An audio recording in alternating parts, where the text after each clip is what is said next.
अभी तक आपने सुना तुम्हारी मासी तुमसे इतना भड़की क्यों रहती हैं। मैंने जब भी उन्हें तुम्हें देखते हुए पाया तो वो गुस्से में और बुरी तरह सुलगी हुई दिखाई दी हैं। आखिर ऐसा क्यों? और तुम उनकी बहन की बेटी हो और देखा जाए तो वो माँ ही जैसी हैं तुम्हारी, पर उन्हें देखकर लगता है जैसे वो तुमसे बहुत गंदी वाली चिढ़ी हुई हैं। जान सकता हूँ ऐसा क्यों है? उसके सवाल पर रूहानी खामोश होकर अपने हाथ में पहनी अंगूठी को देखने लगी। अब आ गई। रूहान ने जब रूहानी से मासी का उसके साथ बेरुखी का कारण पूछा तो वो खामोश होकर बस अपनी अंगूठी को घूरे जा रही थी। रूहान ने देखा कि रूहानी उसकी बात का जवाब नहीं दे रही थी, तो उसे लगा शायद वो कहीं खोई हुई है, जो उसने उसे कुछ कहा नहीं। उसने एक बार फिर उससे पूछा, मैंने पूछा कि तुम्हारी मासी तुम पर इतना गुस्सा क्यों करती हैं? आखिर तुमने ऐसा क्या बिगाड़ा है उनका? इस बार पूछने पर रूहानी ने कुछ बोल तो नहीं रही पर उठ के जाने लगी, तो रूहान ने उठ के उसका हाथ पकड़ के उसे रोक लिया और अपने पास खींच लिया। उसके दोनों बाजुओं को कस के पकड़ते हुए उसकी आंखों में झांकते हुए वो बोला, आखिरी बार बता रहा हूँ, ध्यान रखना, मैं जब कुछ पूछता हूँ तो उसका जवाब दिए बिना कोई ऐसे मुझे इग्नोर करके जाए तो ये मुझे बर्दाश्त नहीं होता है। तो अब मेरे सवाल का जवाब दो और फिर यहाँ से जाओ, वरना कोई बात नहीं, इस ठंड की रात में पूरी रात ऐसे ही तुम्हें खड़ा रह सकता हूँ। तो अब बोलना है या नहीं? उसकी बात पर रूहानी, जो अभी तक उससे नज़रें चुरा के खड़ी थी, उसने अपनी पलकों को उठा के उसकी तरफ देखते हुए कहा, ज़रूरी नहीं होता ठाकुर साहब कि हर बार इंसान आपके कहे मुताबिक चले। ज़रूरी नहीं होता है कि हर कोई आपकी बात सुने, उसका जवाब दे। नहीं देना मुझे जवाब, ये बोल रूहानी उसे धक्का देकर जाने लगी, तो रूहान ने उसके साड़ू का पल्लू पकड़ लिया, जिससे रूहानी रुक गई। उसने घबरा के पीछे मुड़ के देखा तो रूहान उसका पल्लू पकड़ के खड़ा था। रूहानी को डरा देख रूहान ने अचानक से उसका पल्लू छोड़ा तो पल्लू उड़ के हवा से फर्श पर गिर गया। ये देखकर एक वक्त के लिए रूहानी बहुत ज़्यादा घबरा गई। उसने जल्दी से अपना मुंह रूहान की तरफ से घुमा लिया। रूहान ने भी अपनी नज़रें फेर ली थी। रूहानी अपने पल्लू को बिना देखे लेने लगी, पर वो उसके हाथ ही नहीं आ रहा था। वो घबराई हुई बस एक हाथ से अपने आप को ढके खड़ी थी। तभी रूहान ने धीरे से उसका पल्लू उठाया और उसे रूहानी को ठीक से उड़ाते हुए उसके पास आया। उसकी आंखों में देखते हुए उसने कहा, सॉरी, मैं ऐसा कुछ नहीं करना चाह रहा था और ज़रूरी नहीं कि आप सभी की बातें माने। आप वो कर सकती हैं जो आपका मन करे। मैंने सवाल पूछा वो मेरे जेहन में था इसलिए, पर आपको नहीं। वो इतना ही कह पाया कि तभी रूहानी ने सर नीचे किए उससे कहा, बस ये समझ लीजिए ठाकुर साहब, जिनके पास पिता या उनका नाम नहीं होता, दुनिया वाले उसे बहुत ही बुरी नज़र से देखते हैं और उन्हें एक ही नाम देते हैं और वो है नाजायज़। और मैं भी एक नाजायज़ औलाद हूँ। मेरे बाप के बारे में दुनिया क्या, खुद भी मैं नहीं जानती। ये बोल वो वहाँ से चली गई। रूहान हैरान सा उसे जाते हुए देख रहा था। उसके दिमाग में वो शब्द घूम रहा था जो इस वक्त रूहानी उसे बोल के गई थी। वो वापस अपनी छत पर चला गया और ऊपर बने कमरे में जाकर लेट गया। रूहान ने अपने लिए छत पर भी एक कमरा बनवाया था, क्योंकि उसे तारों से भरा हुआ आसमान देखना बहुत अच्छा लगता था। रूहानी जब नीचे आई तो रूपा सो रही थी। वो भी जाकर बगल में लेट गई और ना जाने कब वो रोते हुए सो गई। सुबह का वक्त रूपा और रूहानी दोनों ही जल्दी उठ के रेडी होकर नीचे चली गई थी। उन्होंने देखा साची जी पहले से ही पूजा घर में थी। रूहानी अंदर आते हुए बोली, आंटी जी आप भी आ गई? लगता है आज हम दोनों ने लेट कर दिया है आने में। साची ने पूजा की थाली को सजाते हुए कहा, नहीं, आप दोनों वक्त से हैं, पर हम ही आज जल्दी आ गए हैं। वैसे आज की पूजा हम खुद करेंगे, अगर आपको कोई ऐतराज़ ना हो तो। ये सुन रूहानी ने मुस्कुरा के कहा, अरे कैसी बात कर रही हैं आप आंटी जी, ये तो आपका हक है और इससे अच्छी बात क्या होगी जो घर की मालकिन आज पूरा पूजा करें। तो आप जल्दी से पूजा करें और तब मैं आपको आज स्पेशल नाश्ता बना के खिलाऊंगी। ये सुन साची जी हंस दी और उनके साथ रूपा भी। साची जी ने रूपा को देखकर पूछा, रूपा आप ठीक हो ना? जी बड़ी माँ। उसकी बात सुनकर साची जी ने पूजा शुरू की। जब तक पूजा ख़त्म हुई तब तक वो वहाँ से सब आ चुके थे। उन्होंने सबको आरती दी और आरती की थाली रूहानी को पकड़ा के उसे रखने को कहा। रूहानी ले जाकर के थाल रखाई। इस वक्त वहाँ सब मौजूद थे। सिर्फ 3 लोगों के, एक तो थे बड़े ठाकुर, दूसरी वो औरत जो बड़े ठाकुर के साथ आई थी, और तीसरा रूहान जो कभी आता ही नहीं था। सोम भी वहीं था। जब वो भी सबके साथ जाने लगा तो बड़े ठाकुर ने पीछे से आवाज़ देते हुए उसे रोका। सोम ठाकुर रुकिए, आपसे कुछ बात करनी है। उनकी आवाज़ सुन सब उनकी तरफ देखने लगे। सोम ने रुककर पीछे मुड़ के देखा तो बड़े ठाकुर साहब खड़े थे और उनके पीछे वो औरत थी। रूहानी ने उस औरत को देखकर धीरे से रूपा से पूछा, ये औरत जो बड़े ठाकुर के पीछे जेवर की दुकान बन के खड़ी है वो कौन है? इस पर रूपा ने उसकी तरफ बिना देखे बस उसकी तरफ कुछ झुक के कहा, अरे यही तो वो चुड़ैल है जिसकी वजह से बाप बेटे अलग हो गए हैं। अरे नागिन है पूरी। मतलब ये वही है केसर? हाँ दीदी ये वही है, अब चुप करके खड़े हो जाओ। रूपा के ये कहने पर रूहानी शांत खड़ी हो गई। जी कहिए क्या बात है बड़े पापा? सोम ने बड़े ठाकुर की तरफ देखते हुए कहा। बड़े ठाकुर ने उसे गुस्से वाली नज़र से देखा और उससे बोला, कल जो तुमने किया वो इस महल के लिए बहुत शर्म की बात है। तुम्हारी हिम्मत कैसी हुई ये गलत काम करने की? रूपा से माफ़ी मांगे आप, वरना हम आपको इस महल से निकाल के फेंक देंगे। सोम ने अपनी गलती पर बिना पछताते हुए उनसे कहा, क्या गलत है? अरे ठाकुरों का तो ये जन्म से ही हक होता है कि वो किसी को भी अपना बना सकते हैं, कितनी भी शादियाँ कर सकते हैं। अब मैंने जरा सा मन बहला लिया तो क्या हो गया, इसमें इतनी बड़ी बात तो है नहीं। और माफ़ी मुझे नहीं, उस रूहान को मांगनी चाहिए जिसने अपने बड़े भाई पर हाथ उठाया। उसकी बात सुन वहाँ खामोश खड़ी केसर ने अदा के साथ कहा, वैसे बात तो सोम ठाकुर सही बोल रहे हैं। आखिर सोम जी ठाकुर हैं और ठाकुरों का ये सब करना बहुत ही मामूली बात होती है। वैसे भी रूपा एक नौकरानी ही तो है, क्या फ़र्क पड़ता है? तब तो आपको भी 15 साल पहले जो इंसाफ मिला वो नहीं होना चाहिए था। फिर तो उस रात जो बड़े ठाकुर ने किया वो भी ठाकुरों की आदत में शुमार होता है। और एक मामूली सी नाचने गाने वाली लड़की के साथ एक रात अगर ठाकुर साहब ने बिता ही लिया था तो कोई बड़ा पहाड़ नहीं टूट गया था। तब तो 15 साल पहले जो न्याय हुआ था वो गलत था। एक नाचने वाली को ठाकुरों की बहू बनाना गलत था। सब ने जब देखा तो रूहान उसकी बात का जवाब देते हुए सीढ़ियों से नीचे उतर रहा था। केसर ने अपनी इंसल्ट होते हुए देखा तो उससे बोली, ए छोकरे। उसके इतना कहते ही रूहान ने तेज़ आवाज़ में उससे कहा, रूहान सिंह ठाकुर मेरा नाम है, भूलना मत। अपनी औकात के शब्द अपने तक रख, वरना कहीं मैं कुछ करने पर आया तो तुझे राजस्थान छोड़ हिंदुस्तान भी कम पड़ेगा भागने को। तो वहीं तक रहे जहाँ तक हद है। और रही बात माफ़ी की तो वो तो सोम भैया को मांगनी ही होगी। तो इस पर सोम ने गुस्से में कहा, मैं ऐसा कुछ नहीं करने वाला। ये सब बात चली रही थी कि तभी सोम के पिता सोहम और उसकी माँ सुनंदा जी अंदर आए। वहाँ का माहौल ऐसा देख सोहम ने बड़े ठाकुर से पूछा, बड़े भैया क्या हुआ और ये क्या माफ़ी की बात चल रही है? बड़े ठाकुर ने सोहम की तरफ देखकर कहा, छोटे तुम्हारे इस बेटे ने रूपा के साथ ज़बरदस्ती करने की कोशिश की। हमने उसे माफ़ी मांगने को कहा है, पर यह है कि अपने गुरूर में है। ये सुनते ही सोहम ने गुस्से में कहा, बड़े भैया ने जो कहा है वो सुन लिया ना, चल अब माफ़ी मांग उस लड़की से। सोहम की बात पर सोहम ने कहा, आप पागल हो गए हैं, मैं इस 2 टके की लड़की से माफ़ी मांगूंगा? आपको कैसे लगा? मैं ये नहीं करने वाला। अगर तुमने ये नहीं किया तो इस महल में नहीं रह सकते, इसलिए फैसला तुम पर है। बड़े ठाकुर की बात सुन सब उनकी तरफ देखने लगे। सुनंदा जी ने ये सुनते ही सोम के पास आकर उसके कान में कहा, चुपचाप अपने इस नाक को नीचे कर और माफ़ी मांग इस लड़की से, नहीं तो इस महल से गया तो सोच ले क्या होगा। सुनंदा के कहने पर सोम सोचने लगा। उसने सोच समझकर गुस्से में रूपा से कहा, माफ़ कर दो मुझे। रूपा ने उसे देखते हुए कहा, कोई बात नहीं बड़े भैया। उसकी बात पर सोम गुस्से में बाहर निकल गया। उसके जाने के बाद सोहम ने जाकर बड़े ठाकुर के पैर छुए।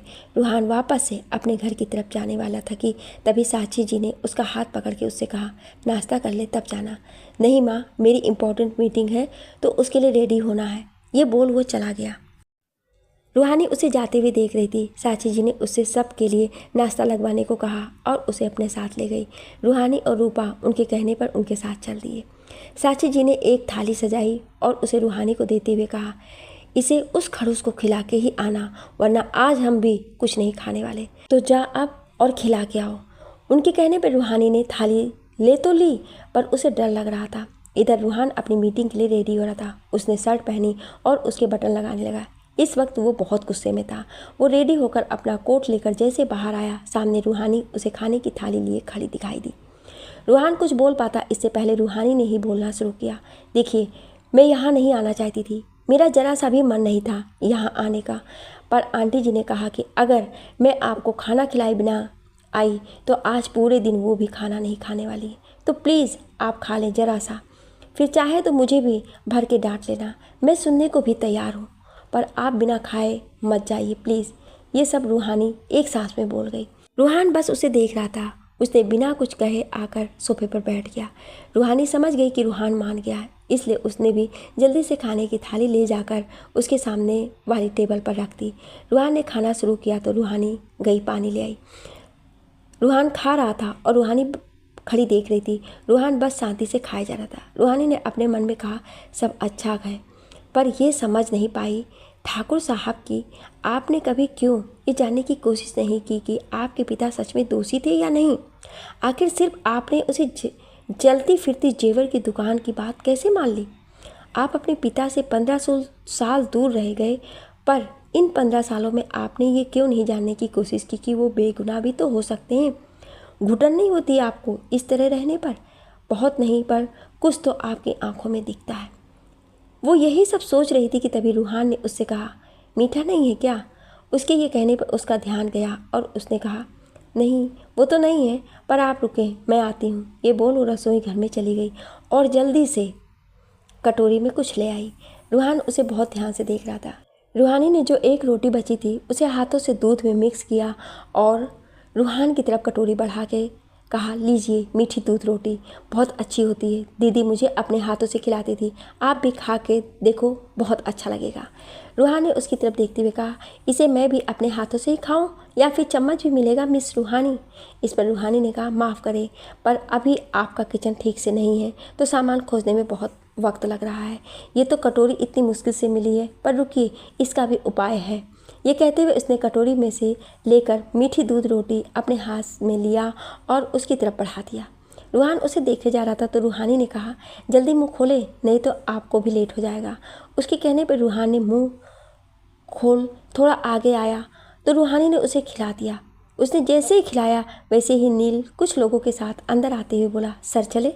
उसे देख रूहान ने उसे हाथ से इशारा करके कहा कि वो रेडी है चलने को। तो रूहानी ने उससे कहा, अरे ठाकुर साहब, इसे ख़त्म करके तब जाना, नहीं तो आंटी जी मुझे डांटने लगेंगी, बस थोड़ा सा है। ये कहते हुए इसने दूसरा कोर उसकी तरफ बढ़ा दिया। तो रूहान ने इस बार भी उसकी बात बिना किसी बहस के मान लिया और नील को कहा, बस 2 मिनट रुको, और ये बोल वो रूहानी के हाथों से खाने लगा। रूहानी ने जल्दी से उसे खिलाया और रूहान ने अपनी फाइल नील को दी और पानी पीते हुए वो बाहर निकलने लगा। पर आज नील को ये देख के अजीब लगा कि रूहान किसी लड़की की बात मान रहा था। रूहान के जाने के बाद रूहानी ने मुंह बनाते हुए खुद से कहा, अजीब बनता है, एक शुक्रिया तो बोल ही सकता था, पर नहीं, खाया और चला गया। ये बोल वो बर्तन उठा के जाने को हुई तो रूहान वहीं खड़ा था और इस बार फिर उसने सब कुछ सुन लिया था। ये देखकर रूहानी ने रोनी सूरत बना ली। रूहान पास आया और अपना फ़ोन उठाते हुए बोला, तुम्हारी इसलिए सुनी क्योंकि माँ की बात थी, वरना मैं किसी की नहीं सुनता। और दूसरी बात, मैंने कुछ ज़्यादा ही तुम्हें कह दिया था, इसलिए तो अब थोड़ा दूर रहो और अपना काम करो। ये बोल वो चला गया। रूहानी भी वहाँ से महल में चली आई। वो रसोई घर में जा ही रही थी कि बीच रास्ते में उसे केसर मिल गई। केसर ने उसका रास्ता रोकते हुए उससे कहा, वाह, तुम तो बड़ी तेज़ निकली, सीधा रूहान सिंह ठाकुर को इम्प्रेस करने चली हो, कमाल का दिमाग है तुम्हारा। वैसे अच्छा ये बाप का नाम है नहीं और यार का नाम वजन वाला ही कि नाजायज़ शब्द ढक जाएगा इससे, लगी रहो। ये बोल वो वहाँ से चली गई। रूहानी के दिल पर एक बार फिर से चोट हुआ था ये सुनकर। केसर रूहानी को ताने देकर जा ही रही थी कि तभी सलोनी ने उसे रोकते हुए कहा, केसर जी जरा रुकिए। सलोनी ने केसर को ताने देते हुए सुन लिया था और इस वक्त वो बहुत गुस्से में थी। उसकी आवाज़ सुनकर केसर रुक गई और मुड़ते हुए उसे देखकर बोली, लगता है अपनी सास से बात करने की तमीज़ तुम्हें सिखाई नहीं गई है। तमीज़ तो मुझे इतनी सिखाई गई है कि इस वक्त मैंने आपको मेरी लाडो को इतनी बड़ी बात कहने पर भी आपके मुंह को तोड़ा नहीं, वरना अभी तक आपका मुंह मैं इस लायक नहीं छोड़ती कि तुम वापस कुछ कह सकती। और रही बात किसी को फंसाने की, तुम मेरी बहन को छोड़ो, पहले खुद को देख लो। आखिर तुमसे अच्छा कौन जानेगा कि लोगों को फंसाते कैसे हैं। तुम भी तो बड़े ठाकुरों को फंसा के नाचने गाने वाली से इस घर की बहू बन बैठी। सलोनी के कहने पर केसर का गुस्सा बढ़ गया और उसने उस पर हाथ उठा दिया, पर आदित्य ने उसका हाथ पकड़ लिया। ये सब देख रूहानी डर गई थी। आदित्य के हाथ पकड़ने से केसर उसकी तरफ गुस्से में देखने लगी। आदित्य ने उसका हाथ झटक से उससे दूर करते हुए कहा, दोबारा ये गलती मत कीजिएगा, वरना अंजाम बहुत बुरा होगा। मेरी बीवी और रूहानी से दूर ही रहना, वरना मैं तुम्हें जिंदा नहीं छोड़ूंगा। ये बोल वो सलोनी को पकड़ के जाने लगा। उसे जाता देख केसर ने कहा, बीवी की फिक्र है वो तो चलता है, पर साली की फिक्र कोई जीजा इतना कर रहा है वो तो बहुत बड़ी बात है। लगता है रिश्ता काफ़ी गहरा है। उसकी ये घटिया बात सुन आदित्य ने उसे बिना देखे कहा, जिस औरत को रिश्तों का मतलब ना पता हो, जिसका खुद का रिश्ता झूठ और फरेब का हो, उसे क्या पता रिश्ते क्या होते हैं। रूहानी मेरे और सलोनी के लिए हमारे बच्चे की तरह है, पर यह बात तुम जैसी औरत को कहाँ समझ आएगी। तुम जैसी औरतों को तो सिर्फ एक ही रिश्ता नज़र आता है, वो है गंदा झूठ फरेब का। ये बोल वो सलोनी को लेकर चला गया। रूहानी भी रसोई घर में चली गई। केसर पैर पटकती हुई वहाँ से चली गई। आदित्य सलोनी को कमरे में लेकर आया और उसे बैठाते हुए बोला, लेडी भीम, ये क्या था? मना किया था ना कि कमरे से मत बाहर जाना, फिर आप उनसे लड़ने चली गई। वहीं कुछ हो जाता तो? वो तो अच्छा था मैं वक्त पर आ गया था। अब दोबारा उस औरत के सामने मत जाना। मुझे क्या पड़ी है जो मैं उनके मुंह लगने जाऊं? वो तो लाडो को ताने दे रही थी, मुझसे बर्दाश्त नहीं हुआ, इसलिए मैंने उससे वो सब कहा। ये बोल सलोनी बिस्तर पर आराम से बैठ गई। कब तक आप और मैं उसके लिए खड़े रहेंगे? उसे भी खुद के लिए लड़ना होगा सलोनी। हम हर वक्त उसके साथ नहीं रहने वाले, इसलिए उसे खुद लड़ना आना चाहिए अपने लिए। ये बोल आदित्य ने उसे दवा खाने को दिया। सलोनी ने दवा ले लिया और खा लिया। आप आराम करें, दोपहर में अभी पुरोहित जी से बात होगी तो सभी को बुलाया जाएगा। आप भी चली आना रूपा और रूहानी के साथ। तब तक खबरदार जो यहाँ से कहीं गई तो। ये बोल आदित्य चला गया और उसे जाता देख सलोनी मुंह बना दी। दूसरी तरफ सोम के कमरे में बैठे के उसकी माँ सुनंदा जी उसे डांटे जा रही थी। क्या ज़रूरत थी एक नौकरानी के लिए इतना मरने की? अगर मैं वक्त पर नहीं पहुँचती तो जानते हो क्या होता? तुम इस महल के बाहर होते। वो तो अच्छा हुआ केसर ने मुझे फ़ोन करके सब बता दिया और मैं वहाँ से तुम्हारे पापा के साथ चली आई। दोबारा ये गलती मत करना सोम। मैं जहाँ तुम्हें रंजीत भाई साहब की गद्दी पर बैठाना चाहती हूँ, वहीं तुम खुद को उनकी नज़रों में गिरा रहे हो। खबरदार जो आज के बाद हमारे कानों में कुछ भी सुनाई दिया। सुनंदा जी उसे डांटे जा रही थी और वो शराब की गिलास लिए पिए जा रहा था। उसने गिलास पटकते हुए कहा, तो क्या करता? उसने मेरा मजाक उड़ाया था, हंस रही थी मुझ पर। सोम सिंह ठाकुर पर हंस रही थी। मैं अपनी बेइज्जती को कैसे सह लेता? इसलिए मैंने उसे उसकी औकात दिखानी चाहिए, पर उस रूहान के चक्कर में सब गलत हो गया। पता नहीं इस बार वो यहाँ कैसे रुक गया, पर अगली बार अगर वो मेरे काम के बीच आया तो मैं उसे जिंदा नहीं छोड़ने वाला। ख़त्म कर दूंगा मैं इन दोनों बाप बेटों को। धीरे बोलो, किसी ने सुन लिया ना तो बहुत बड़ी गड़बड़ हो जाएगी। और अपने गुस्से पर काबू रखो। पहले बड़े भैया की गद्दी मिलने दो, उसके बाद जो करना है करो। सुनंदा की बात सुन सोम अपने गुस्से को बस पी के रह गया। बात यह थी कि ठाकुर रंजीत सिंह 75 गांव के ठाकुर साहब थे और इन 75 गांवों में कुछ भी होता था उसका फैसला खुद ठाकुर साहब करते थे। पुलिस आती भी थी किसी मामले में तो भी बिना उनसे पूछे कुछ नहीं कर सकती थी, क्योंकि आज तक ठाकुर साहब ने किसी के साथ नाइंसाफ़ी नहीं की थी और वो खुद मुलजिम को किसी बड़ी गलती पर पुलिस को सौंप देते थे। उनके न्याय के आगे कोई नहीं खड़ा होता था। बड़े ठाकुर की कई सारी फैक्ट्री थी और एनजीओ भी थे जिन्हें सोम और आदित्य ही देखा करते थे। आदित्य ने तो अपनी मेहनत से अपनी खुद की भी फैक्ट्री खोली थी, पर सोम ने बस बड़े ठाकुर की खोली गई फैक्ट्री पर राज करना चाहा। रही बात रूहान की तो उसने 15 सालों से अपने पिता से कुछ नहीं लिया। 6 साल उसने कहाँ गुजारे, कैसे गुजारे, कोई नहीं जानता था। और उसी अकेलेपन में उसने किताबों का साथ लिया और अपनी पढ़ाई की और साथ ही बिजनेस भी।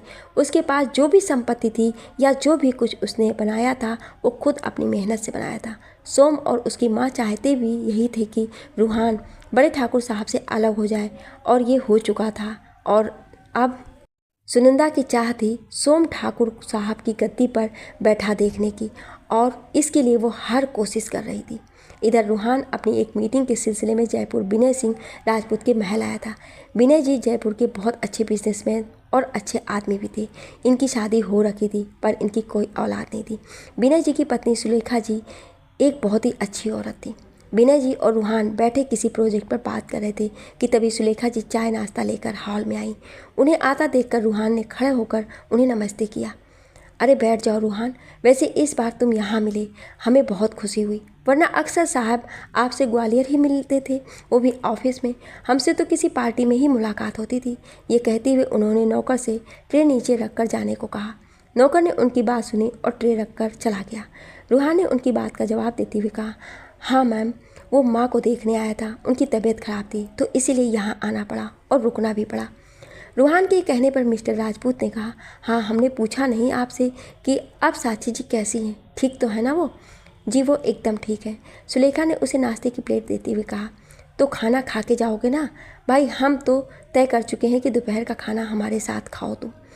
इस पर रूहान ने जल्दबाजी में कहा, अरे नहीं मैम, रूहानी ने इतना खिलाया कि रात में भी भूख लगने वाली नहीं है अब। उसके मुंह से किसी लड़की का नाम सुन सुलेखा जी और विनय जी दोनों ही हैरान थे।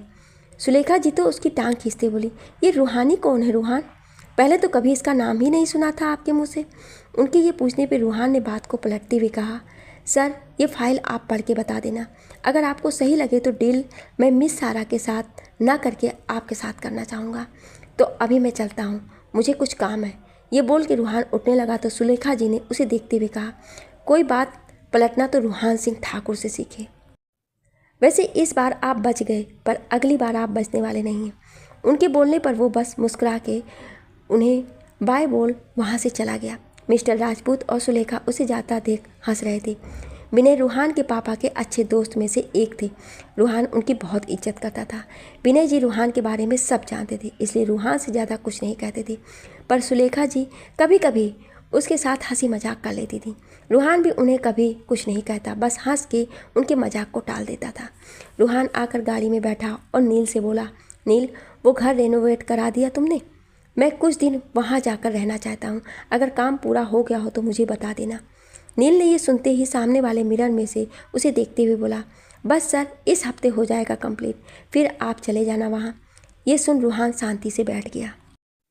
दोपहर का वक्त महल में सब लोग हॉल में इकट्ठा हो रखे थे। साची जी के सामने बड़े ठाकुर केसर के साथ बैठे थे, या आप सब बोल सकते हैं कि केसर ज़बरदस्ती उनके साथ बैठी थी। पुरोहित जी दूसरे सोफे पर बैठे थे। सलोनी साची जी के बगल में बैठी, क्योंकि वो खड़ी नहीं हो सकती थी इसलिए। बाकी सब खड़े थे। रूहानी के बगल में रूपा खड़ी थी। नौकर भी साइड में हाथ बांधे खड़े थे। बड़े ठाकुर ने पुरोहित जी को देखते हुए पूछा, पुरोहित जी महापूजा की कौन सी तारीख निकली है? इस पर पुरोहित जी को एक बड़े से पत्रा एक बहुत बड़ी पुस्तक की तरह होती है, उसी में बड़े बड़े पेज होते हैं और उसमें देखकर पंडित लोग शुभ तारीख कुंडली मिलाते हैं। उसे जब फोल्ड किया जाता है तब ये 2 या 3 फोल्ड में ही पूरी तरह से फोल्ड करके बांध के रखी जाती है। मैं नीचे देखते हुए बोले, बड़े ठाकुर 5 दिन बाद का मुहूर्त है, पर इससे पहले आपको परिवार वालों के साथ जाकर भैरव मंदिर में एक दोष निवारण पूजा संपन्न करनी होगी और इसे आपको अपनी पत्नी के साथ करना होगा। उनकी बात सुन केसर ने तपाक से बोला, हाँ तो उसमें कौन सी बड़ी बात है, हम चले जाएंगे, आखिर हम भी तो इसी घर का हिस्सा है। उसके ऐसे कहते ही पुरोहित जी ने उससे कहा, नहीं छोटी ठकुराइन, आप भले ही इनकी पत्नी हो, पर पहली पत्नी का अधिकार पहले आता है। उनके जिंदा रहते हुए आप इनके साथ कोई भी अनुष्ठान नहीं कर सकती, इसलिए माफ़ करें। आप इनके साथ पूजा में बैठ सकती हैं, पर उसे संपन्न नहीं कर सकती हैं। उसे तो बड़ी ठकुराइन ही पूरा करेंगी इनके साथ। तो बड़ी ठकुराइन आप देख लें और मुझे खबर कर देना, मैं आ जाऊँगा वहीं। पुरोहित जी की बात सुनकर केसर को गुस्सा आ गया था और वहीं रूहानी रूपा दोनों ही मंद मंद मुस्कुरा रही थी, जिसे केसर ने देख लिया था। पुरोहित जी को सगुन देकर विदा कर दिया गया। उनके जाने के बाद बड़े ठाकुर ने सबकी तरफ देखकर कहा, आप सबने सुन लिया है तो तैयारी शुरू कर दे। बड़ी ठकुराइन से पूछ के वो जैसा कहे वैसा करे। ये बोलकर वो चले गए। केसर ने उनके जाते ही साची जी को देखते हुए कहा, बधाई हो, एक बार फिर आपको पहली पत्नी होने का दर्जा मिल गया और मुझे वहीं लाकर पटक दिया गया जहां मैं थी। आखिर जब आपने बड़े ठाकुर से कोई रिश्ता नहीं रखा है तो क्यों नहीं उनकी जान छोड़ के अपने बेटे के साथ ये महल छोड़ के चली जाती? रहो ना उसके साथ, ना जाने कब तक ये दूसरा शब्द मेरी ज़िंदगी से जाएगा। रूहानी को ये सब सुन के बहुत गुस्सा आया। इस बार वो केसर के सामने खड़े होते हुए बोली, ये नाम आपकी ज़िंदगी से कभी नहीं जाएगा। आखिर सच्चाई को कैसे कोई झुठला सकता है? आप दूसरी हैं थीं और रहेंगी। जहाँ आप खड़ी हैं वहाँ पर सबसे ज़्यादा हक बड़ी ठकुराइन का है। अब जो सच है वो तो सच ही रहेगा, आप चाहे कितना भी चिल्ला लें, पर सच सिर्फ ये है कि आंटी इस घर की असली बड़ी ठकुराइन है। उसकी बात सुन केसर उसकी तरफ गुस्से में बढ़ी और उस पर हाथ उठा दिया, पर किसी ने आकर उसका हाथ पकड़ लिया। उसने गुस्से में देखा तो रूहान खड़ा था। रूहान ने उसका हाथ झटक के रूहानी से दूर करते हुए उससे कहा, ऐसा सोचना भी मत, वरना ये हाथ उखाड़ के फेंक दूंगा और तुम्हारा नामो निशान भी मिटा दूंगा। ये गुस्ताखी अगली बार ना हो, अपनी औकात और हैसियत भूलना मत। रूपा, जाकर गंगा जल लेकर के आ। उसके ऐसे गुस्से में कहने पर रूपा दौड़ के गई और गंगा जल से भरा लोटा ले आई। रूहान ने जिस हाथ से केसर का हाथ पकड़ा था उस हाथ को गंगा जल से धोते हुए उसने कहा, कहते हैं गंगा जल से सारी गंदगी ख़त्म हो जाती है, और आज मैंने दुनिया की बहुत बड़ी गंदगी को हाथ लगाया है, इसलिए ये ज़रूरी था। चलो माँ। ये बोल उसने लोटा टेबल पर रखा और रूहानी के साथ साक्षी जी को लेकर चला गया। केसर खड़ी गुस्से में उसे जाते देख रही थी। रूपा रानी के साथ सलोनी को कमरे में ले गई। सोहम जी बड़े ठाकुर के पास चले गए। वहाँ सुनंदा जी, सोम और केसर ही रह गए थे। नौकर पहले ही जा चुके थे। सुनंदा उसके पास आकर धीरे से उसके कानों में बोली, क्यों बार बार अपनी बेइज्जती इन घर वालों से करवाती हो? पहले तो घर वाले बेइज्जत करते थे, पर अब तो बाहर वाले ने ही शुरू कर दिया है, शर्म करो। ये बोल वो सोम के साथ चली गई। उनके जाने के बाद केसर गुस्से में खुद से बोली, बहुत हो गया, अब मैं इस लड़की को बताती हूँ कि आखिर केसर चीज़ क्या है। बड़ा ये लड़की उछल रही है तो मैं इसे ज़मीन के अंदर तक लेकर जाऊँगी। ये कहकर वो अपने कमरे की तरफ चल दी। इधर रूहानी साची जी के साथ उनके कमरे में आई। उनके पीछे रूहान भी अंदर आया। साची जी को उनके बिस्तर पर बैठा के उनके पास रखा पानी का गिलास देते हुए बोली, आप ठीक है ना आंटी जी? हाँ हम ठीक हैं, पर आपको क्या ज़रूरत थी उनके मुँह लगने की?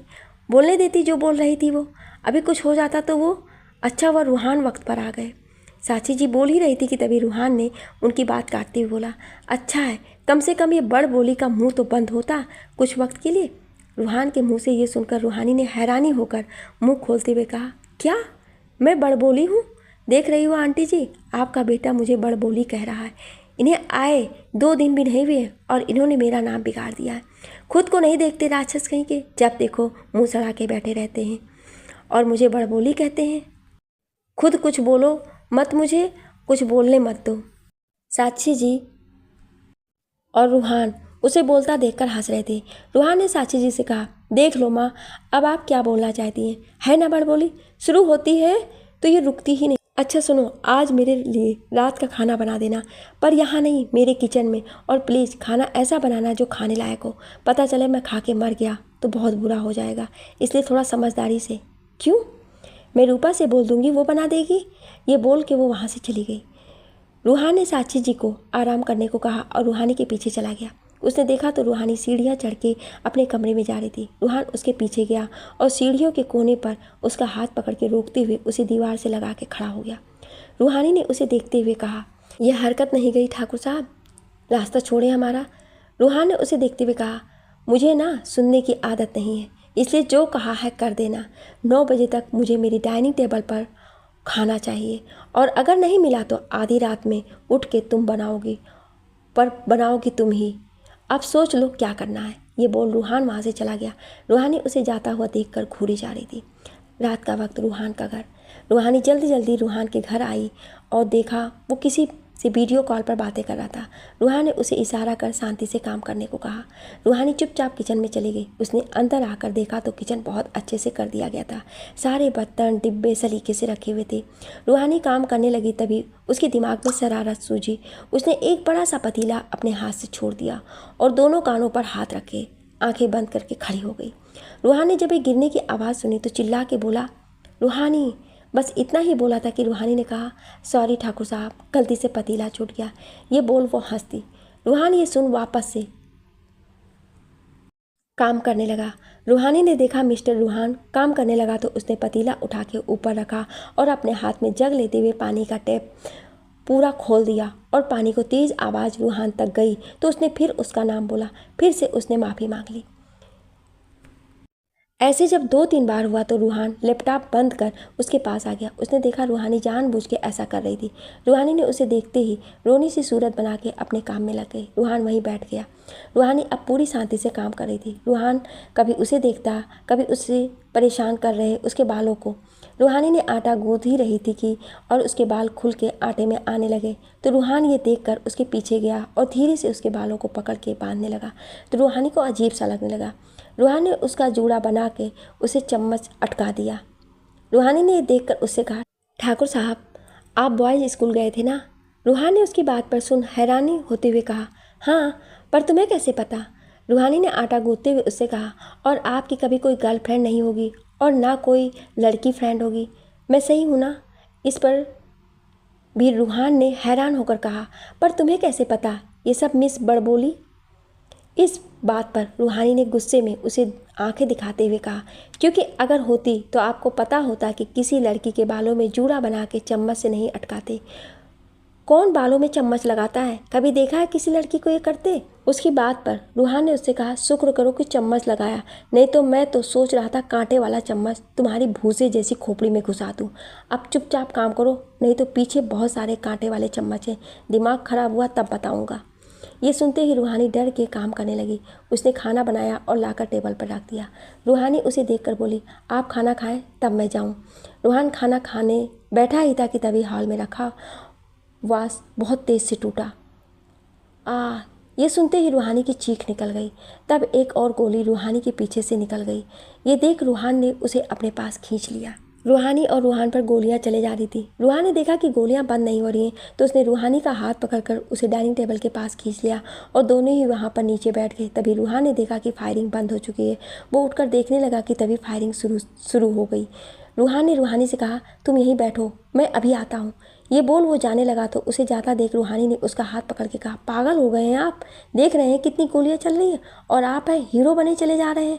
चुपचाप यहाँ बैठे और कुछ ढंग का सोचिए। उसकी बातें सुन रूहान उसे देखने लगा। रूहान को गुस्सा तो बहुत आ रहा था पर वो इस वक्त कुछ नहीं कर सकता था। उसने अपना हाथ छुड़वाया और उसे बैठने का इशारा कर धीरे से अपने कमरे की तरफ बढ़ा। पर जैसे ही वो बढ़ा फायरिंग फिर से शुरू हो गई। वो किसी तरह से अपने कमरे की तरफ जा ही रहा था कि तभी किसी ने उससे निशाना बनाया और गोली उसे छू के गुजर गई। ये देखकर रूहान को गोली लगी है। रूहानी जल्दी से उठ के गई और बचती हुई उसे संभाला, पर शुक्र था कि रूहान ठीक था, बस गोली ने जख्म बना दिया था। रूहानी ने उसे देखते हुए बोला था ना कि मत जाओ, पर आप किसी की सुनते भी नहीं हो। अब आराम से बैठें और मुझे कुछ करने दें। उसके ये कहते ही फायरिंग अचानक से बंद हो गई। जब काफ़ी देर फायरिंग नहीं हुई तो रूहानी ने सर उठा के देखा कि वहाँ कोई नहीं था। जब वो उठ के देखने जाने लगी तो रूहान ने उसका हाथ पकड़ के रोक दिया। रूहानी ने उसके हाथ पर अपना हाथ रख आंखों से सब ठीक होने का इशारा किया और उठ के देख के आई। वहाँ इस वक्त कोई नहीं था, बस घर से सारा सामान बिखरा पड़ा था। वो पहले रूहान के पास गई। उसने उसे देखते हुए कहा, ठाकुर साहब, आप आज महल में जाकर रह लें, यहाँ की हालत ठीक नहीं है और अकेले रहेंगे तो फिर से पता चला वो लोग आ गए। वो उसे उठा के सोफे पर बैठाते हुए ये सब बोल ही रही थी कि तभी रूहान ने दर्द से कराहते हुए कहा, मैं कहीं नहीं जा रहा हूँ, तुम बस फर्स्ट एड ले आओ। और सुनो, इस बारे में किसी को पता नहीं होना चाहिए, कि किसी को बताने की ज़रूरत नहीं है। पता चला बड़बोलेपन में सब बक दिया तुमने। अब जाओ और जाकर फर्स्ट एड लाओ। उसकी बात सुन रूहानी उठ के जाने लगी। सबको गोली चलने का पता इसलिए नहीं हुआ था क्योंकि उन लोगों के गन पर साइलेंसर लगा था, जिससे गोली चलने की आवाज़ किसी ने नहीं सुनी और इसीलिए कोई आया भी नहीं। रूहान सोफे पर अपने बाजू को पकड़े बैठा था। रूहानी जल्दी से फर्स्ट एड ले आई। ठाकुर साहब, आप हाथ उठाएं। रूहानी के कहते ही रूहान ने हाथ उठाया तो रूहानी ने पहले तो रूहान के शर्ट के बाजू को ऊपर करना चाहा, पर वो ज़्यादा ऊपर नहीं हो रही थी। तब उसने थोड़ा झिझकते हुए कहा, ठाकुर साहब, आपको शर्ट निकालनी पड़ेगी, आप निकाल दें। ये सुनते ही रूहान ने दूसरे हाथ से शर्ट की बटन खोली और शर्ट उतारने लगा, पर एक हाथ से ये मुमकिन नहीं था। रूहानी ने उसे दर्द में परेशान देखा तो खुद ही उसकी हेल्प करने लगी। रूहान उसे बहुत गहरी नज़र से देख रहा था। रूहानी ने उसकी शर्ट उतारी और बहते हुए खून को साफ करने लगी। रूहान उसके चेहरे पर आ जा रहे भाव को देख रहा था। आज पहली बार था जब रूहान ने रूहानी के चेहरे पर गौर किया था, और सबसे बड़ी बात ये थी कि आज पहली बार उसने उसके चेहरे को शांत भाव के साथ देखा था। उसकी नज़र कभी उसकी झपकती हुई पलकों को देखता, कभी बड़ी हो जा रही उसकी आंखों को देखता, कभी उसके सुर्ख गालों पर, कभी परेशान से सिकुड़ आए उसके माथे को। उसके बाल पीछे कर तरफ उड़ रहे थे। आज रूहान ने ये जाना था कि रूहानी बेहद खूबसूरत थी, पर उसकी आंखों में कुछ डर था जिसे वो अक्सर अपने होठों की मुस्कान से छुपा देती थी, और ये सिर्फ वो देख पाता था जो बहुत गौर से उसे देखता या उसकी आंखों में देखता। लो हो गया, पर प्लीज़ अब आप सुपरमैन मत बनना, थोड़ा धीरज धर के काम करना, नहीं तो फिर से खून रिसने लगेगा। तो आराम से बैठें और प्लीज़ हो सके तो आज आप महल चल लें। प्लीज़ मेरे लिए ना सही, अपनी माँ के लिए चल तो लो। इस बार रूहानी की बात ना जाने क्यों रूहान मान गया, पर उसने रूहानी से कहा, लेकिन महल में जो मेरा कमरा है वो तो साफ़ नहीं है, और मेहमानों वाले कमरे में केसर रुकी है, बाबा दूसरे मेहमान वाले कमरे में हैं, एक में आप हैं, बाकी कमरे साफ़ नहीं है, तो बताओ किस में रुकूँ मैं? उसकी फिक्र आप मत करें, मैं हूँ ना, बस आप चलें। उसके बोलने पे रूहान खड़ा हो गया तो रूहानी जल्दी से जाकर अंदर से एक शॉल ले आई और उसे उड़ाते हुए बोली, ऐसे जाएंगे तो ठंड लग जाएगी आपको, इसे ओढ़ लें और रुकें, हम आपका खाना ले लें। ये बोल उसने एक थाली में खाना निकाला। रूहान का लैपटॉप फ़ोन भी साथ लिया तो रूहान उसे देखने लगा। ऐसे मत देखें, इनके बिना आपको नींद नहीं आती है, जानती हूँ मैं, आंटी जी ने बताया है। 15 साल से या तो आपके साथ ये सब है या फिर किताबें, बाकी कोई नहीं। उसकी बात पर रूहान उसे देखने की जगह घूरने लगा और वो उसके साथ महल के पीछे वाले गेट से अंदर गई। इस वक्त महल में सब सो रहे थे, अंधेरा था, तो रूहानी ने धीरे से कदम सीढ़ियों की तरफ बढ़ा दिए और रूहान को अपने कमरे में ले आई। उसने जैसे अंदर गई तो रूपा उसका इंतजार कर रही थी, उसके खाने की थाली लिए। उसे रूहान के साथ देख रूपा खड़ी हो गई। उसे लगा शायद रूहानी ने फिर कोई गलती की है जो रूहान उसे डांटने यहाँ तक आ गया। रूहानी ने जब रूपा को वहाँ देखा तो आंखों को बड़ा करके उससे बोली, तुम सोई नहीं अभी? रूपा ने कहा, उसके पास आते हुए धीरे से कहा, मेरी छोड़ो, अपनी बताओ, आप क्या किया आपने जो भैया यहाँ तक आपको डांटने आ गए, और कभी तो ढंग का काम किया करो। यह सुन रूहानी ने जल्दबाजी में उससे वो सब कह दिया जो उसे रूहान ने किसी से भी कहने को मना किया था। अरे रूपा, जब हम खाना बना के इनको दिए तो पता है वहाँ गोलियाँ चलने लगी और इन्हें एक गोली छू के निकल गई, इसलिए मुझे इन्हें वहाँ अकेले छोड़ना ठीक नहीं लगा तो मैं यहाँ ले आई। तो ये बात किसी को मत कहना, ठाकुर साहब नहीं चाहते हैं कि ये बात किसी को पता चले। ये बोल के जब वो रुकी तो रूहान उसे घूर के देख रहा था और रूपा रूहान को देख रही थी। वो समझ गई थी कि एक बार फिर उसने रूहानी दीदी ने बोलने के चक्कर में सब बोल दिया था। रूपा ने कहा, दीदी भैया को बैठा के आप खाना खिला दो और आप खुद भी खा लो, और हाँ, मैं पानी और गर्म हल्दी का दूध ले आती हूँ भैया आपके लिए। ये बोल के वो चली गई। उसके जाने के बाद रूहान ने उससे बोला, जब मैंने मना किया था किसी को बताने के लिए तो क्यों बताया? अरे आपने आंटी जी से और बाकी लोगों से कहा था, ये थोड़े ही कहा था कि रूपा से मत बताना। यह आपको बोलना चाहिए था, गलती आपकी है। तो मतलब मैं एक एक का नाम लेकर कहूँ कि इन्हें मत बताना? ये बोल रूहान गुस्से में बिस्तर पर बैठ गया। हाँ, अब आप बताओगे नहीं तो मुझे पता कैसे चलेगा? रूहानी ये बोलते हुए उसके सामने खाने की थाली रख दी।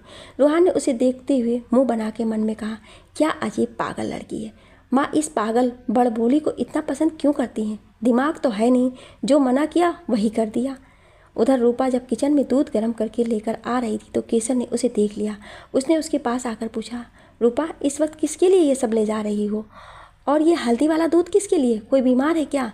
हाँ वो भैया। ये कहती हुई रूपा रुक गई और बात पलटती बोली, मेरा मतलब दीदी को हल्की सर्दी है तो इसलिए, बाकी कुछ नहीं मालकिन। आपको कुछ चाहिए था क्या? बोले तो मैं दे दूँ? केसर ने उसकी तरफ कुछ सोचते हुए देखकर कहा, नहीं कुछ नहीं, तुम जाओ। ये सुनकर रूपा वहाँ से चली गई। केसर ने उसके जाने के बाद जब कुछ देर बाद जाकर रूहानी के कमरे की तरफ जाकर देखा तो रूहान को वहाँ देखकर देर रात उसे कुछ अजीब लगा। रूपा सामान देकर चली आई थी। आज वो साची जी के कमरे उनके साथ थी, उनकी तबीयत ठीक नहीं थी इसलिए। जब केसर ने रूहान और रूहानी को एक कमरे में इतनी रात को देखा तो उसके दिमाग में कुछ आया और उसने गेट बाहर से बंद कर दिया। इस बात से रूहान और रूहानी दोनों ही अनजान थे। रूहान अपने हाथ से खा नहीं पा रहा था क्योंकि उसके राइट हैंड में ही लगा था, तो रूहानी उसे अपने हाथों से खाना खिला रही थी। केसर ये देख कर बोली, खिला लो, पर वादा करती हूँ कल सुबह तुम दोनों से मैं आज सुबह का बदला मैं ज़रूर लूँगी। ये बोल के वो चली गई। रूहानी रूहान को अपने कमरे में लेकर आई थी और ये बात केसर को पता चल गई थी। उसने रूहान को रूहानी के साथ उसके कमरे में ही बंद कर दिया। केसर उन दोनों को कमरे में बंद करने के बाद कुछ साथी सोच के साथ वहाँ से चली गई। कमरे में रूहान को खाना खिला रही रूहानी ने उससे कहा, वैसे एक बात पूछूं आपसे? रूहान ने उसकी तरफ देखते हुए कहा, हाँ पूछो। ये लोग कौन थे जो आप पर इस तरह हमला कर रहे थे? मुझे नहीं पता, आज से पहले तो कभी कोई हमला नहीं हुआ था। अचानक से कैसे हमला हो गया आज, ये बात तो मुझे भी समझ नहीं आ रही है। इसमें समझने वाली कौन सी बात है? अरे बात एकदम साफ है कि आपने गुस्से में किसी को धमका दिया होगा या किसी का बुरा किया होगा, तो बस आ गया होगा उस आदमी के दिमाग में बदले की भावना और उसने भेज दिए होंगे। अब आपको पता भी कैसे होगा कि कौन सा वाला दुश्मन है ये आपका, क्योंकि आपने तो दुश्मन बहुत ही बनाए होंगे। हरकतें ही आपकी ऐसी हैं, प्यार से बात तो करते नहीं हैं, बस जब देखो गुस्सा। तो निकाली होगी भड़ास किसी एक ने। मैं क्या कहती हूँ ठाकुर साहब? वो आगे कुछ बोल पाती इससे पहले ही रूहान ने उसके होठों पर हाथ रख उसे बंद करते हुए कहा, मन तो कर रहा है तुम्हें जान से मार दूं, और मार भी दूंगा, किसी को पता भी नहीं चलने वाला। बोल दूंगा कि कोई जानवर रात में उठा ले गया। इतनी हल्की फुल्की सी तो ही कोई भी उठा के ले जाएगा तुम्हें, या खुद जाकर कुएं में कूद के मर गई। इतना बोलती हो कि दिमाग खराब कर देती हो। अब अगर एक शब्द भी मुँह से निकला तो इसी कमरे में दफन कर दूंगा। तब सोती रहना इसी फर्श के नीचे, वरना जाओ चुपचाप से सो जाओ और ध्यान से, मैं इसी कमरे में हूँ तो आवाज़ ना आए। उसके ऐसे बोलने पर रूहानी की हालत ख़राब हो गई। वो डरते हुए उससे दूर हुई और जाकर नीचे बिछा के सो गई। रूहान उसके बिस्तर पर लेट गया। रूहानी खुद से मन में बोली, हद है, ऐसी ही हरकतों की वजह से इन पर गोलियां चलती हैं, देखना एक दिन बम भी गिरेगा। ये बोल वो आंख बंद करके सो गई। सुबह का वक्त, रूहानी का कमरा। रूहानी सुबह जल्दी उठ के तैयार होकर बैठी, कुछ काम कर रही थी। रूहान सो रहा था, वो अभी तक बाहर नहीं गई थी। रूहान की जब आंख खुली तो देखा रूहानी बैठी कुछ लिखे जा रही थी। उसने वक्त देखा तो 7 बज रहे थे।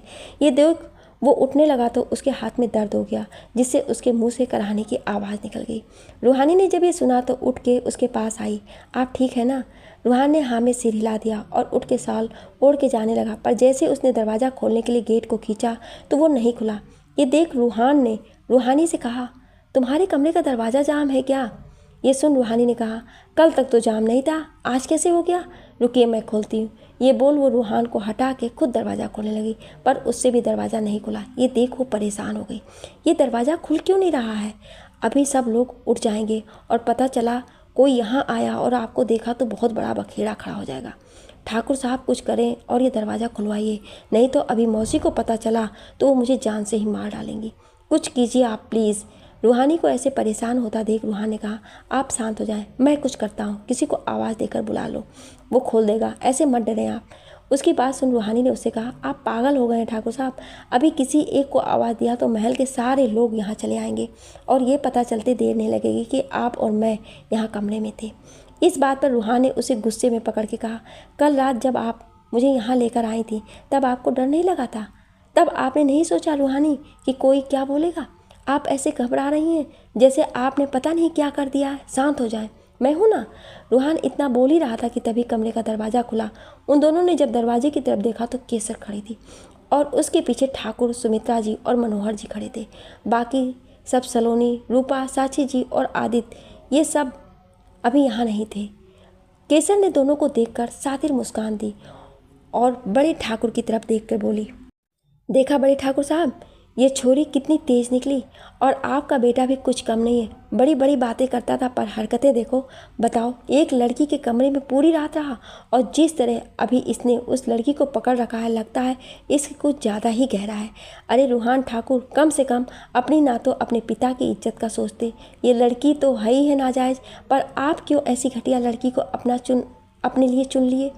वो इतना ही बोल पाई थी कि तभी सुमित्रा जी ने गुस्से में आगे बढ़ के रूहानी का हाथ पकड़ा और उसे बाहर ले आई और उसे सीढ़ियों से नीचे लाते हुए बोली, चल यहाँ से, ज़िंदगी हराम कर दी है। जैसी माँ थी वैसी ही बेटी निकली। वो उसे जब लेकर आ रही थी तो रूहान उनके पीछे जल्दी से गया। बड़े ठाकुर, मनोहर जी भी उनके पीछे गए। केसर ने खड़े होकर अपनी चोटी घुमाते हुए कहा, ये वो बदला है तुम दोनों से मेरा जो कल यहाँ सबके सामने हुआ था। अब देखती हूँ कैसे बचाते हो तुम खुद को और इस लड़की को। छोटे ठाकुर, ये बोल वो भी नीचे आई। मासी हमने कुछ नहीं किया है, हम दीदी की कसम खा के कहते हैं हमने कुछ गलत नहीं किया। रूहानी रोते हुए बोले जा रही थी। सब लोग बाहर निकल आए थे। साची जी, सलोनी अभी कमरे में थे। आदित्य नहा रहा था। सोम और सुनंदा भी आवाज़ सुन बाहर आए। रानी पूजा घर में थी तो वो भी चली आई। रूपा ने जब ये देखा तो उसे समझ नहीं आया कि अब मासी किस बात पर रूहानी को ऐसे बोल रही थी। फिर उसकी नज़र रूहान पर गई और केसर पर, और उसे से समझते देर नहीं लगी कि केसर ने कुछ कर दिया है। वो जल्दी से भागती हुई साची जी के कमरे में गई। इधर सुमित्रा जी ने रूहानी को 2-4 तमाचे जड़ते हुए उससे कहा, अरे मैंने तो पहले ही कहा था कि इसे ले जाकर कहीं फेंक दो। आखिर दिखा दिया ना अपनी माँ की तरह ही, तो पता नहीं और कितना नाक कटवाएगी। कहते हुए वो उसे मारे जा रही थी। उन्होंने जैसे पास पड़ा एक डंडा रूहानी को मारने के लिए उठाया और उसे मारने ही वाली थी कि रूहान बीच में आ गया और उसने डंडे को पकड़ फेंकते हुए तेज आवाज़ में कहा, खबरदार जो एक कदम या एक लफ्ज़ और किसी ने इस लड़की के लिए कहा, अगर किसी ने इसे छुआ भी तो मैं रूहान सिंह ठाकुर उसकी जान निकाल लूँगा। इसलिए भूल के भी आप सुमित्रा जी इस तक आने की हिम्मत मत करना। रूहानी को मारने का हक किसी को नहीं है। खबरदार जो आपने इसे छुआ। वो ये बोल ही रहा था कि तभी सलोनी, आदित्य और रूपा के साथ साची जी आई। सलोनी रूहानी की हालत देख उसके पास गई और उसे पकड़ के बोली, क्या लाडो और ये सब? उसने ये सब कहते हुए अपनी माँ की तरफ देखा और ज़ोर से बोली, मैंने आपसे बोला था माँ कि जब तक हो यहाँ ठीक से रहो, और उस दिन भी मैंने आपको समझाया था, पर आपने। वो आगे कुछ बोल पाती इससे पहले ही केसर ने उससे कहा, अरे छोरी के अपनी माँ पर चिल्ला रही है, अपनी बहन से पूछ। पूरी रात इन दोनों ने एक साथ बिताई है, बताओ इतनी घटिया लड़की को। वो इतना ही बोल पाई थी कि तभी एक तमाचा उसकी गाल पर आकर पड़ा। थप्पड़ की आवाज़ पर जब सबने देखा तो साची जी केसर के सामने खड़ी थी और ये तमाचा भी उन्होंने ही मारा था केसर को। केसर ने अपने गालों पर हाथ रखते हुए उन्हें देखा तो साची जी ने उससे कहा, चुप, एकदम चुप। ये लड़की अगर ठीक नहीं है, ये लड़की अगर पाक नहीं है तो साची रंजीत सिंह ठाकुर किसी लड़की को सही नहीं समझती। और क्या जानना है आप सबको कि कल ये लड़की रूहान के साथ एक बंद कमरे में क्यों थी? तो मैं बताती हूँ। ये कहते हुए उन्होंने रूहान ने जो शॉल ओढ़ी थी उसे गुस्से में खींच के उतार के फेंकते हुए बोली, ये देखिए कल रूहान पर हमला हुआ था और उसे चोट आई थी। उसके घर की हालत ठीक नहीं थी और उस वक्त रूहान का वहाँ अकेले रहना खतरे से खाली नहीं था। वो किसी को बताना नहीं चाहता था, इसलिए रूहानी उसे महल में लाई थी और कमरे खाली और ठीक से न होने की वजह से ये उसे अपने कमरे में ले गई। और मुझे इसमें कोई गंदी नहीं दिखाई देती है। और आप सुमित्रा जी, अरे बेटी नहीं मानती हैं उसे ना सही, पर एक औरत होने के नाते कैसे आप इतना गंदा घटिया सोच सकती हैं? कैसे सोच लिया आपने ये कि रूहानी ने ऐसा किया है? कम से कम अपने पति बेटी की परवरिश पर तो सवाल ना उठाती आप, और भी उठाया तो किसके कहने पर, जिसका खुद का कोई मान सम्मान नहीं है। अगर हो गया हो तो अब जाएं आप सब लोग। ये कहते हुए साची जी रूहानी को अपने साथ ले गईं। बाकी सब लोग भी चले गए। रूहान गुस्से में वहाँ से अपने घर में चला गया। सलोनी, आदित्य साची जी के कमरे में आए। बस बड़े ठाकुर थे जो वहाँ खड़े खड़े खामोशी से एक एक चीज़ को देख रहे थे। बड़े ठाकुर ने जब रूहानी को प्रोटेक्ट करते देखा तो उनके दिमाग में जैसे ना जाने कितने सवाल और चीज़ें उमड़ आई थी। इधर साची जी रूहानी को लेकर अपने कमरे में आई और उसे बिस्तर पर बिठाते हुए बोली, तुम्हारे मुंह में जबान नहीं है क्या? वैसे तो तुम दूसरों के लिए बड़ा बोलती हो, आज क्या हो गया? आज क्यों आप खुद के लिए खड़ी नहीं हुई? रूहानी, कुछ पूछ रही हूँ मैं। साची जी के पूछने पर रूहानी अपने चेहरे को दोनों हाथों से ढक कर रोने लगी। ये देखकर सलोनी उसके पास आई और उसके पास बैठ के उसे सीने से लगा लिया। ठीक बोल रही हैं बड़ी माँ आपसे लाडो, क्यों नहीं बोली आप वहाँ, क्यों चुप थी? इस पर रूहान ने कहा, मेरी वजह से। मैंने ही रूहानी से मना किया था कि वो किसी को कुछ ना कहे, पर मैं नहीं जानता था ऐसा कुछ हो जाएगा, सॉरी। साची जी ने दोनों को देखते हुए कहा, कोई नहीं, कुछ नहीं हुआ है, सब ठीक है। रूहानी शांत हो जाओ और चलो आंसू पोंछो, क्योंकि हमें नहीं पसंद ऐसे रोते हुए आप। चलिए साफ करें ये आंसू। ये कहते हुए उन्होंने रूहानी का चेहरा अपनी तरफ किया। जब रूहान ने उसके चेहरे पर थप्पड़ के निशान देखे तो ना जाने क्यों उसके दिल एक दर्द सा उठा। वो वहाँ से सीधे अपने कमरे में चला गया। रूहान साची जी के कमरे से निकलकर अपने घर पहुँचा। उसने फ़ोन निकाला और नील को कॉल कर जल्दी आने को बोलकर फ़ोन रख दिया। वो जब तक नहा के रेडी होकर आया तब तक नील आ चुका था।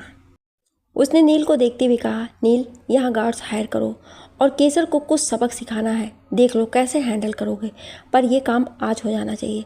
और ये घर साफ भी कराओ और कुछ नौकर घर के लिए देखो। पर वो सिर्फ आदमी होने चाहिए, कोई औरत ना हो। जब तक मैं हूँ बस तब तक के लिए ही चाहिए। नील ने सुनते ही कहा, जी सर, आज शाम तक सब हो जाएगा। सर, आज यहाँ वाले ऑफिस में चलना है क्या? हाँ चलना है, चलो। ज़रा देखो 2 साल में क्या हालत की है ऑफिस के सब ने। ये बोल उसने टाई ठीक किया। नील ने उसके सारे सामान उठाते हुए कहा, सर आपका फ़ोन और लैपटॉप नहीं दिख रहा है, कहाँ है वो? ये सुनते ही रूहान को याद आया कि ये सब तो रूहानी के कमरे में है। उसने उसकी तरफ देखकर कहा, तुम गाड़ी के पास जाकर वेट करो, मैं आता हूँ। ये बोल वो महल के पीछे वाले रास्ते से रूहानी के कमरे की तरफ चला गया। रूहानी अपने कमरे में बैठी वापस अपना काम कर रही थी। उसका मुँह उतरा हुआ था, आंखों में आंसू अभी भी थे। वो बैठी बस अपने मन को शांत करना चाहती थी, इसलिए वो बैठी अपनी थीसिस लिख रही थी। अरे, हम बताना भूल गए कि रूहानी एक प्रोफेसर बनना चाहती थी, जिसके लिए उसने बहुत मेहनत की थी और स्कॉलरशिप की वजह से उसे अपनी पढ़ाई को पूरा करने का रास्ता मिला था। उसने किसी भी मुसीबत और हालात को अपने सपनों के बीच नहीं आने दिया था। जब रूहान उसके कमरे में आया तो देखा कि रूहानी कमरे में बैठी लिखी जा रही थी। वो जिस पेज पर लिख रही थी उस पेपर पर भी उसके आंसुओं की बूंदें थी। रूहान ने ये सब देखकर अपने मन में कहा, ओह, तो तुम बड़बोली के साथ आंसुओं की रानी भी हो। हद जो हो गया, उसे दिल से लगा के बैठने की क्या ज़रूरत है? पर नहीं, ये मैडम तो समझने वाली नहीं है। ये बोल वो अंदर आया तो उसे देखकर रूहानी ने भरे गले से नाक को सिकोड़ते हुए कहा, क्या काम है? रूहान ने उसे देखते हुए हल्के से स्माइल कर दिया, क्योंकि रूहानी रोते हुए बिल्कुल मासूम बच्चों की तरह लग रही थी। रूहान ने उसकी तरफ देखते हुए कहा, मेरा लैपटॉप और मोबाइल जो कल आप चुरा के ले आई थी, उसे देंगी? मुझे ऑफिस जाना है। रूहानी ने फिर से बच्चों की तरह नाक सिकोड़ते हुए कहा, मैं चुरा के नहीं लाई थी, वो तो मैंने आपके सामने ही लिया था और यहाँ लेकर आई थी, और ये बात आपको पता है, तो मुझे चोरनी मत बुलाओ, समझे आप? ये कहते हुए उसने सुबकते हुए उसे देखा। हाँ, ये अच्छा नाम होगा आपका, बड़बोली के बाद चोरनी, वाह। वैसे मेरा लैपटॉप कहीं बेच तो नहीं दिया? उसके ऐसा कहने पर रूहानी ने उसे घूरते हुए कहा, वहाँ पड़ा है, ले लें अपना लैपटॉप और फ़ोन, मुझे ज़रूरत नहीं है इसे बेचने की, वैसे भी कबाड़ खाना है, कोई ख़रीदेगा भी नहीं। रूहान ने बिस्तर से अपना लैपटॉप और फ़ोन उठाते हुए कहा, किसी ने बताया तुम्हें कि जब तुम रोती हो तो तुम्हारी नाक पकौड़ी जैसी फूल जाती है और तोते की तरह लाल हो जाती है और मुंह गोलगप्पे जैसा हो जाता है और आंखें बटेर जैसी?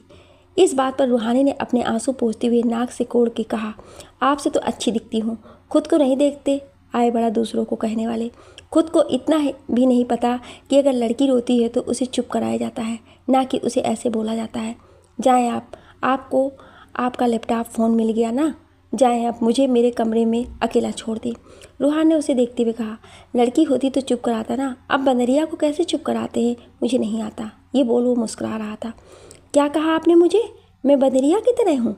ये बोल वो आगे बढ़ उसके सीने पर मारने लगी तो रूहान ने अपना लैपटॉप और फ़ोन उसके बिस्तर पर रख दिया और उसके दोनों हाथ पकड़ पीछे कमर से लगा के उसे अपने पास खींच के खड़ा हो गया। रूहानी इस वक्त रूहान के बहुत पास खड़ी थी। उसने भरी हुई आंखों से उसे देखा और उससे कहा, छोड़े हमें, हम आपको बंदरिया दिखते हैं, छोड़े मुझे, शांत हो जाओ। मैं बस आपको शांत कराना चाहता था, पर मुझे समझ नहीं आया कैसे, तो जो समझा कर दिया। और रूहानी, आज जो भी हुआ उसमें तुम्हारी गलती नहीं थी, तो इस बात को मत सोचो, इसलिए खुद को नॉर्मल कर लो और अपने काम पर ध्यान दो। ये सब कहते हुए रूहान की नज़र रूहानी पर ही थी। रूहानी भी उसे बहुत गौर से देख रही थी। रूहान ने हवा से उड़ के आए चेहरे पर से उसके बाल को हटाते हुए उससे कहा, तुम्हारे साथ सब कोई है तो इस बारे में सोचना बंद करो और अब रोना बंद करो, नहीं तो मैं तुम्हें उठा के यहाँ से नीचे फेंक दूंगा। ये सुनते ही रूहानी ने थोड़ा गुस्से में उसे धक्का दिया और उससे दूर होते हुए बोली, आप ना। इस पर रूहान हंसते हुए अपना सामान उठा के जाने लगा और दरवाजे पर रुक के उससे बोला, ओ चोरनी, माँ को बोलना मुझे उनके हाथ का हलवा खाना है तो बना दें, और अगर हलवा भी तुमने चुरा लिया तो देखना, बंदरिया कहेंगी। ये बोल वो चला गया। रूहानी गुस्से में उसे जाते हुए देख रही थी। रूहान जब बाहर नील के पास आया तो उसके चेहरे पर प्यारी सी स्माइल थी, वो मुस्कुरा रहा था। ये देखकर नील ने सोचा कि अभी तो रूहान गुस्से में था, तो कुछ वक्त में ऐसा क्या हुआ जो हंसने लगा। तभी रूहान ने उसे आवाज़ लगाते हुए कहा, चले नील, या यहाँ खड़ा होकर चौकीदारी करनी है? उसके ये बोलते ही नील जल्दी से आकर गाड़ी में बैठ गया। शाम का वक्त, जैसलमेर का एक मार्केट। रूपा रानी रूहानी और गिन्नी चारों ही साथ सामान लेने मार्केट आई हुई थी। रूहानी सलोनी की दवा, साची जी के लिए कुछ सामान और साची जी की दी हुई लिस्ट से सारा सामान ले रही थी। रूपा रानी के साथ दूसरी शॉप पर थी। गिन्नी रूहानी के पास आकर बोली, सुना है किसी की जान किसी ने हराम कर रखी है। उसके ये कहने पर रूहानी ने उसे घूर के देखते हुए कहा, तुझे बड़ी खबरें मिल रही हैं आजकल? कोई खबरी छोड़ रखा है क्या तुमने अपने महल में? हमारी छोड़ो, पर तुम अपनी बताओ। सुना किसी ने बहुत काम लिया है तुमसे, और सुना है छोटे ठाकुर तुम्हारे पीछे पड़ गए हाथ मुंह धो के। वैसे छोटे ठाकुर ऐसे हैं तो नहीं, तुमने ही कुछ कहा होगा। अच्छा, हमने कहा होगा, और वो अच्छे हैं? तू हमारी दोस्त है या उनकी जो इतनी तरफदारी कर रही है? अरे तुझे नहीं पता, एक नंबर के पागल है खड़ूस सिंह ठाकुर कहीं का। जब देखो गुस्सा अकड़ू कहीं का। मुझे बदरिया कहते, खुद की शक्ल नहीं देखते उल्लू जैसी। कभी कभी तो पता ही नहीं चलता कि ठीक कब है कब नहीं। अरे मेरा बस चले तो मैं उनका दिमाग ठिकाने पर कर दूं, पर मैं खामोश रहती हूँ सिर्फ आंटी जी की वजह से। ये सब बोलते हुए उसकी नज़र किसी पर गई तो वो बोलते हुए खामोश हो गई। गिन्नी ने उसे देख कर कहा, क्या हुआ? क्यों ऐसे बोलते बोलते शांत हो गई? क्या देख लिया? कहीं भूत तो नहीं देख ली? रूहानी ने फिर से रोनी सूरत बना के, भूत ही समझो छोटे ठाकुर वो देखो क्या बात कर रही है। ये बोलते हुए वो पीछे मुड़ी तो देखा रूहान, रानी और रूपा के साथ खड़ा था, और एक बार फिर रूहानी के मुंह से अपनी तारीफ उसने सुनी ली थी। रूपा ने एक बार फिर अपना सर पीट लिया। अरे दीदी, क्यों बार बार आप ये कर देते हो? कभी तो देख लिया करो। रूहान ने उसे थोड़ा गुस्से में घूर के देखते हुए कहा, अगर तारीफ हो गई हो तो चले महल वापस, या कुछ और तारीफ बाकी है? उसके ऐसा कहने पर रूहानी ने अपने दांत दिखा दिए और गिन्नी तो सर नीचे किए खड़ी थी। रूहान ने आगे जाते हुए कहा, गाड़ी के पास वेट कर रहा हूँ, आ जाओ। ये बोल वो चला गया। रानी ने उसे अफसोस भरी नज़रों से देखा और रूहान के पीछे चल दी। रूपा ने उसे आंखें दिखा के इशारे में कहा, फिर से दीदी। रूहानी रोती सूरत लिए वहाँ खड़ी थी। गिन्नी ने उसे चलने को कहा तो उसने उसे रोकते हुए कहा, रुक, मैं ज़रा चूड़ियाँ ले लूँ उस दुकान से, मैंने पैक करने को कहा था, बस मैं लेकर आई। ये बोलकर वो चली गई। गिन्नी उसका इंतज़ार कर रही थी। वो 15 मिनट बाद आई तो गिन्नी ने उससे कहा, कहाँ रह गई थी? खुद ही चूड़ियाँ बनाने लगी थी क्या? चल, नहीं तो छोटे ठाकुर और नाराज़ हो जाएंगे। गिन्नी के कहने पर वो जल्दी से उसका हाथ पकड़ के गाड़ी के पास आई। रूहान पहले से ही गाड़ी में बैठा था। उसने एक गुस्से वाली नज़र से उसे देखा और मुँह फेर लिया। रूहानी गिन्नी के साथ आगे वाली गाड़ी में बैठ गई। रात का वक्त, महल। रूहान घर के आसपास और महल के बाहर बहुत सारे गार्ड्स खड़े थे। रूहान के घर में नौकर आ गए थे काम करने के लिए। वो साची जी के पास बैठा था और उनसे बातें कर रहा था। रूहान ने साची जी से पूछा, माँ, आपको सारी बातें कैसे पता थी, जबकि आप तो थी ही नहीं उस वक्त? साची जी ने उसे देखते हुए कहा, हमें रूपा ने सब बता दिया था, और साथ में ये भी कि केसर ने उसे हल्दी वाला दूध ले जाते हुए देख लिया था, और गलती से उसके मुंह से तुम्हारा नाम निकल गया था। हम समझ गए ऐसा कुछ ज़रूर होगा, इसलिए हमने पहले देखना चाहा कि केसर कितना गिर सकती है, पर वो तो औरत के मर्यादा से भी नीचे गिर गई, इसलिए आज हमें उसे जवाब देना पड़ा। वैसे भी उस बच्ची की इसमें कोई गलती नहीं थी, वो बहुत साफ दिल की नेक बच्ची है। 2 साल से है यहाँ पर, हम जानते हैं उसे। बहुत प्यार से हमारी देखभाल करती है, बहुत ध्यान रखती है। साची जी के कहने पर रूहान ने बस मुस्कुरा दिया। साची जी ने गिलास उठाया पानी पीने की तो वो खाली था। जग देखा तो वो भी खाली पड़ा था। ये देखकर रूहान ने उनसे कहा, लाए माँ, हम ले आते हैं। ये सुनते ही उन्होंने उसे जग पकड़ा दिया। रूहान पानी लेने किचन में चला गया। इधर किचन में रूपा रानी रूहानी बैठी खाना का इंतज़ाम कर रही थी। रूपा ने रूहानी से कहा, दीदी, आप क्या कभी इधर उधर देख कर नहीं बोल सकती हैं? कितनी बार बोला है कि देख कर बोला करें, पर नहीं, आप तो आप हैं, कहाँ किसी की बात सुनने वाली हैं। रूहानी ने खाने की थाली और कटोरी साफ कर रानी को देते हुए कहा, अब इसमें मेरी गलती कहाँ? जब देखो भूतों की तरह कहीं से भी आके खड़े हो जाते हैं। और मुझे एक बात बताओ, ठाकुर होकर लड़कियों की बात ऐसे छुप के सुनना उन्हें शोभा देता है? अरे मैं बोलती हूँ क्या, जब देखो बिलोटी की तरह दबे पाँव चले आते हैं। खड़ूस सिंह ठाकुर ना जाने खुद को क्या समझते हैं। और तुझे मेरी गलती दिखती है, पर अपने भैया की नहीं। जब देखो कहीं से भी प्रकट हो जाते हैं। मुझे तो समझ नहीं आता है, आदमी है कि जिन? अरे कभी कभी तो लगता है कि वो जो मुहावरा बना है कि दीवारों के कान होते हैं, उसकी जगह ये बोलना चाहिए रूहान सिंह ठाकुर के कान होते हैं। पता नहीं कैसे इंसान है। ये कहते हुए जब वो पीछे मुड़ी तो उसने देखा कि रूहान जग लिए खड़ा था और रूपा उसे देखकर शांत खड़ी थी। रूहानी ने पीछे बैठी रानी को रोनी सूरत बना के देखा और फिर मुंह आंखें फेर के रूहान को, जो इस वक्त बहुत गुस्से में था क्योंकि एक बार फिर उसने अपनी तारीफ़ों के पुल रूहानी के मुंह से सुन लिए थे। रूहान ने जग रख दिया और रूपा से बोला, पानी भर के इस जग में माँ के कमरे तक पहुँचा दो रूपा, और ये बोल के वो चला गया। रूहानी कभी रूपा को तो कभी रानी को देख रही थी। रानी ने उससे कहा, आपका कुछ नहीं हो सकता है रूहानी। ये बोल वो हंस दी। रूहानी रोनी सूरत बना के खड़ी रही। रूहानी जब सब कर छत पर गई तो देखा रूहान अपनी छत पर था। उसने अपना मुंह फेर लिया और छत की दूसरी तरफ चली गई। वहाँ खड़ी वो ठंडी हवा को महसूस कर रही थी कि तभी उसके बगल में रूहान आकर खड़ा हुआ। उसे देखकर रूहानी थोड़ा घबरा गई। रूहान ने उसकी तरफ बिना देखे कहा, दोबारा ऐसा ना हो तो अच्छा होगा। रूहानी ने सर झुका के कहा, सॉरी। रूहान को खामोश देखकर वो बोली, कुछ बोलूँ आपसे? रूहान उसकी बात पर खामोश रहा। रूहानी को लगा शायद उसकी हाँ है। उसने उसे देखते हुए कहा, आप आज मेरे लिए जैसे खड़े हुए 15 साल पहले अपने पिता के लिए क्यों नहीं खड़े हुए थे ठाकुर साहब? जब आपको एक अनजान लड़की पर भरोसा हो गया था तो अपने पिता पर क्यों नहीं? क्यों आखिर एक औरत के कहने पर आप मान गए कि आपके पिता गुनहगार हैं?